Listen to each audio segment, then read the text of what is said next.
Have you ever read or seen the movie or anything of Frankenstein? Yeah. Which one? The movie. The movie? Did you like it? It was alright. Was it scary? No. No. That's cool. Were you ever Frankenstein for Halloween? No. Do you know anybody who has been Frankenstein for Halloween? No. Do you know who Dolph Lundgren is? No. Have you seen Rocky IV? Yeah. You know the Ivan Drago? Yeah. That's...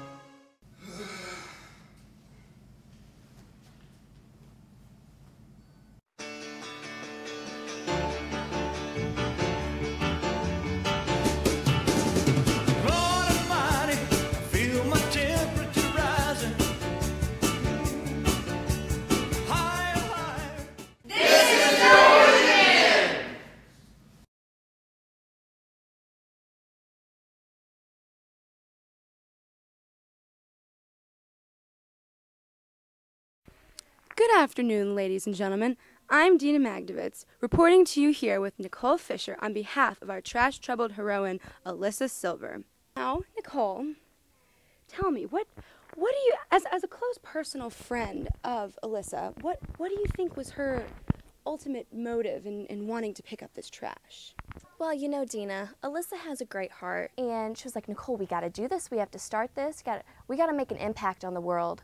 Now, Nicole, tell me, what was the inspiration behind naming your group the Ryan Newman Environmental Foundation? Well, you know, the name of the Ryan Newman Foundation, it was Alyssa's idea as well. You know, I'm just, you know, her little sidekick, the Robin to her Batman. But, you know, she met some bum on the street one day, and he made such an impact on her, and it just inspired her to name this foundation after him, Ryan Newman. Well, now, what a fascinating little story there. Folks, it looks like that's all the time we have for today. Thanks for stopping by.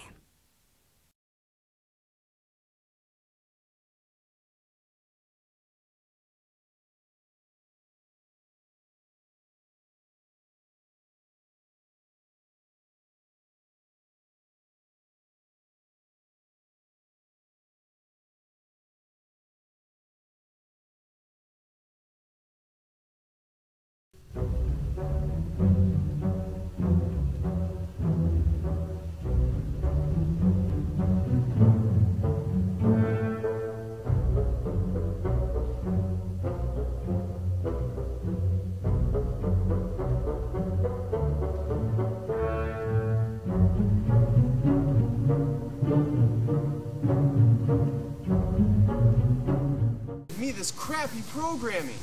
I am Alfonso Gerbolini. I'm here to represent you. Don't let bad TV happen to you. Tell the networks you mean business. At IUSTV, we work hard on your case. Our all-student team will produce the kind of television you deserve. Turn on Campus Channel 2 and put a fighter on your side. IUSTV, Channel 2.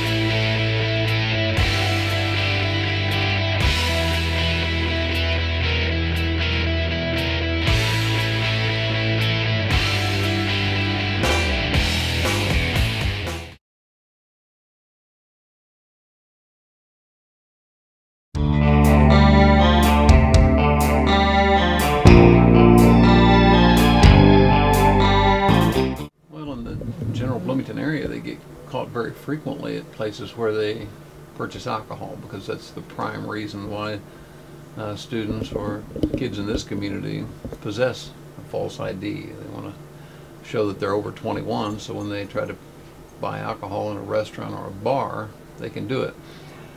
Fortunately, or unfortunately, sometimes the people who are on the door that are supposed to be checking for these IDs either do a good job and confiscate them, or don't do such a good job, and then excise or some other police agency gets involved. So false IDs are quite prevalent in this community. At this location, and probably most of our stores, we don't see it very often. Big Red's kind of built a reputation that we crack down on them quite a bit, and so people don't even really try that much around here. It's normally when, you know, students are coming back to town that we'll see more new fake IDs, I guess. If I had to see a couple every 3 weeks maybe, something like that. So not real often.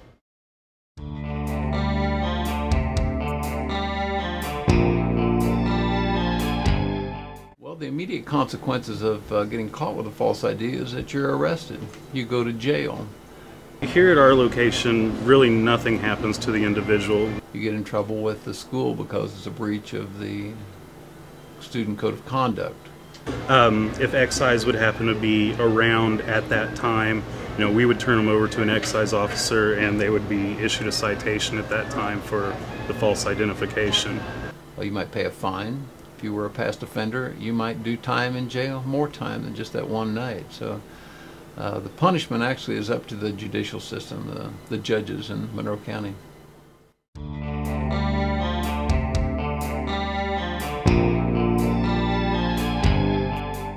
On the university campus, since we don't have places that serve alcohol, the primary place where our officers run into people with false IDs are when they stop them for traffic offenses and are either handed a false ID by the person because they're intoxicated and don't know the difference, or they open up their wallet and the officer sees 2 driver's licenses, which is also illegal.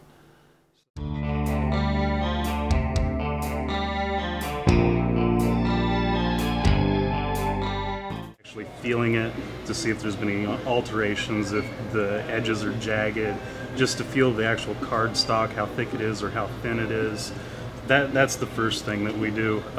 In addition to that, all the different states have security features, whether it's like microprinting or holograms, and we've got a book that tells us what to look for on all the different IDs, and then the different tools like the magnifying glass, black light, UV light, all that kind of stuff. So.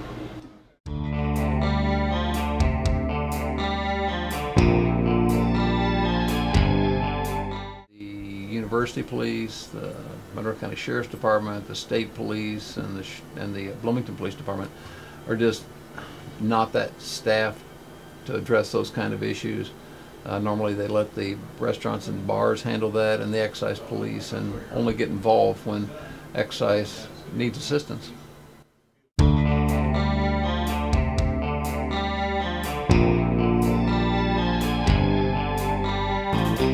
March during the NCAA tournament championship game in March, and we were at sports and my friends went in and I had a Massachusetts fake ID, and obviously it was fake. The guy pulled me aside and he asked who I was. Really, he tried calling some kind of people, and then he ended up writing me 3 tickets, a ticket for misrepresentation of age, minor consumption because I had been drinking and they made me do a breathalyzer, and possession of a fake ID.